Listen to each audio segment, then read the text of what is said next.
Hey everyone, welcome back to the channel. In today's video, I'm going to show you how to find archive emails in Gmail. So the simplest way to find an archive email is to use Gmail search function. Top of the Gmail page, type in the email address of the sender or a few words from the email subject or body and hit enter. Gmail will find it and display emails whether they are in your inbox, send messages, archived and so forth. You can also use the all mail option to show all of your email at the same time. This includes new email, those in the trash, send message and of course archive emails.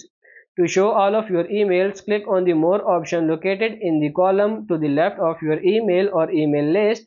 Then click on all mail and scroll through your entire Gmail including archived emails. To unarchive any archived email, select the Move to Inbox option located in the toolbar above the archive message. And that's pretty much it. I hope this video was helpful. If it is, like it and subscribe to the channel. Thank you.